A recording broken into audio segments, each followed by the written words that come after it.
ഇറാനിൽ ഇസ്രയേൽ നടത്തിയ ആക്രമണങ്ങൾ എളുപ്പമാക്കിയതിന് പിന്നിൽ മൊസാദിന്റെ അണ്ടർ കവർ ഏജന്റായ യുവതി നിർണായകമായ പങ്ക് വഹിച്ചെന്നാണ് ലഭിക്കുന്ന വിവരങ്ങൾ. ഒരു എഴുത്തുകാരിയും പത്രപ്രവർത്തകയും ചിന്തകയും ഒക്കെ ആയിട്ടാണ് ഇവർ അറിയപ്പെട്ടിരുന്നത്. മതം മാറിക്കൊണ്ട് ഷിയ മുസ്ലിമാണെന്ന് പരസ്യമായി പ്രഖ്യാപിച്ച ഫ്രഞ്ച് ജൂത വനിതയാണ് കാതറിൻ പെരസ് ഷക്ദം. എന്നാൽ കാതറിൻ ഇറാനിൽ വന്നത് ചാരവൃത്തിക്ക് വേണ്ടി ആയിരുന്നുവെന്ന് ഇറാൻ സൈന്യത്തിന്റെ രഹസ്യാന്വേഷണ വിഭാഗം പിന്നീടാണ് കണ്ടെത്തിയത്. ഇറാനിൽ നുഴഞ്ഞുകയറി അധികാര കേന്ദ്രങ്ങളെ അടുത്തറിയാൻ വേണ്ടി ഏറെ നാൾ തന്ത്രപരമായി പ്രവർത്തിച്ച കാതറിനാണ് 2025 ജൂൺ 13-14 തീയതികളിൽ ഇസ്രയേലി വ്യോമാക്രമണങ്ങൾക്ക് വഴികാട്ടിയായ ഇസ്രയേൽ ചാരവനിത 8 ഉന്നത സൈനിക ഉദ്യോഗസ്ഥന്മാരെയും 7 ആണവ ശാസ്ത്രജ്ഞന്മാരെയും 3 കമാൻഡർമാരെയും കൊലപ്പെടുത്താനുള്ള വിവരങ്ങൾ ഇസ്രയേലിന് കൊടുത്തതും ഇവർ തന്നെയാണ് എന്നാണ് പറയുന്നത്. ഇസ്ലാമിക വിപ്ലവത്തെ പ്രശംസിച്ചും ഇറാനിയൻ ഭരണകൂടത്തെ പിന്തുണച്ചും പരമോന്നത നേതാവ് അലി ഖംനയെ വാഴ്ത്തിയും നിരവധി ലേഖനങ്ങളാണ് കാതറിന്റേതായി പുറത്തു വന്നത്. പ്രസ് ടിവി, ടെഹ്റാൻ ടൈംസ്, ഖൊമേനിയുടെ ഔദ്യോഗിക വെബ്സൈറ്റ് എന്നിവയിൽ പോലും ഇവരുടെ രചനകൾ വന്നിരുന്നു. എന്നാൽ ഇതിന് പിന്നിൽ പ്രവർത്തിച്ചത് മൊസാദിന്റെ ചാരക്കണ്ണുകൾ തന്നെ ആയിരുന്നു. ഇവർ ചില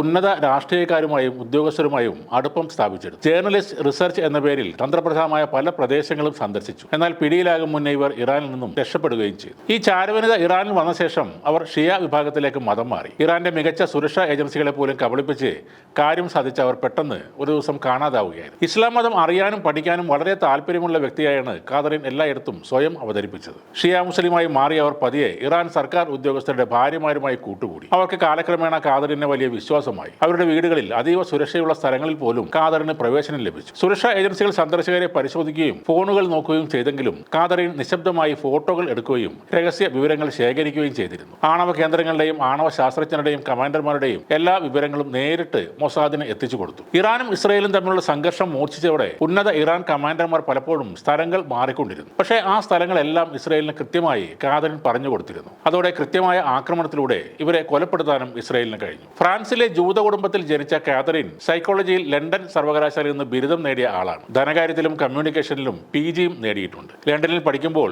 യമനിൽ നിന്നുള്ള സുന്നി മുസ്ലിമുമായി വിവാഹം കഴിക്കാൻ ഇസ്ലാമിലേക്ക് ഇവർ മതം മാറി. എന്നാൽ 2014 ഇരുവരും വേർപിരിഞ്ഞു. 2017 കാതറിൻ ആദ്യമായി ഇറാനിലെത്തുന്നത്. റാൻ Times, Yemen Post, the Guardian എന്നിവിടങ്ങളിലെ ജോലിക്ക് ശേഷം ഇറാൻ പരമോന്നത നേതാവ് അയത്തുള്ള ഖൊമേനിയുടെ വെബ്സൈറ്റായ ഖമനി.ir ബ്ലോഗറായി. ഖമനിക്ക് വേണ്ടി കാതറിൻ എഴുതിയിരുന്നതായി ചില റിപ്പോർട്ടുകളിൽ പറയുന്നു. ഇപ്പോൾ കാതറിൻ എഴുതിയ ആ ലേഖനങ്ങൾ ഖൊമേനിയുടെ സൈറ്റിൽ നിന്നും നീക്കം ചെയ്തിട്ടുണ്ട്. കാതറിൻ ഇപ്പോൾ എവിടെയാണെന്ന് ആർക്കും അറിയില്ല. അവർ പൂർണ്ണമായും കാണാമറയത്താണ്. എന്നാൽ ഈ ചാരവനിതക്കായി വലവിരിച്ചിരിക്കുകയാണ് ഇറാൻ ഭരണകൂടം. രാജ്യത്തുടനീളം പോസ്റ്ററുകളും ഫോട്ടോകളും എല്ലാം പതിച്ചിട്ടുണ്ട്. 3 പുരുഷന്മാരെ അടുത്തിടെ സംശയത്തിന്റെ പേരിൽ വധിച്ചു. നിരവധി പേരെ അറസ്റ്റ് ചെയ്തു. സംശയകരമായ സാഹചര്യത്തിൽ കാണുന്നവരെ റിപ്പോർട്ട് ചെയ്യണമെന്നും പൊതുജനങ്ങളോട് സർക്കാർ ആവശ്യപ്പെട്ടിട്ടുണ്ട്. അതേസമയം കാതറിൻ തന്റെ രൂപഭാവങ്ങൾ മാറ്റം വരുത്തി മറ്റൊരു രാജ്യത്ത് ചാരപ്രവർത്തനം നടത്തുന്നുണ്ടാകാം എന്നാണ് ഇറാൻ സുരക്ഷാ ഏജൻസികൾ തന്നെ പറയുന്നത്.